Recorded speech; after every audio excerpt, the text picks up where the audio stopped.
కానీ నిజంగా ఆ సినిమాలో చేస్తున్నంతసేపు ఒక వైబ్, మంచి పాజిటివ్ వైబ్ ఉండేది మా అందరికీ.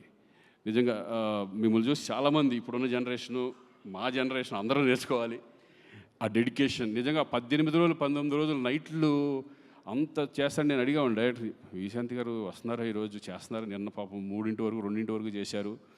ఎందుకంటే మాకే చాలా ఇబ్బందిగా ఉంటుంది అన్ని రోజులు కంటిన్యూ చేయాలంటే. అసలు క్లైమాక్స్ అంతా అన్ని రోజులు చేయడం అనేది నిజంగా ఆ డెడికేషన్, ఆ వర్క్ పట్ల. ఏమంటే మీరు సినిమాలు ఇంకా ఎమ్మెల్సీ అయినా పాలిటిక్స్లోకి వెళ్ళినా సరే అప్పుడప్పుడు సినిమాలు చేస్తూనే ఉండాలి. ప్రేక్షకులకు మాత్రం దూరం అవ్వకూడదు మీరు. మంచి మంచి సినిమాలు, చక్కటి అప్పుడప్పుడు మంచి మంచి సినిమాలు చేస్తూ ఎప్పటికన్నా ఒక సాంగ్ కూడా మీరు మళ్ళీ చేయాలి, చూద్దాం ఏదో సరదాగా మళ్ళీ. సో థ్యాంక్ యూ అండి, మీతో కలిసి నేను కూడా దీంట్లో షేర్ చేసుకున్నందుకు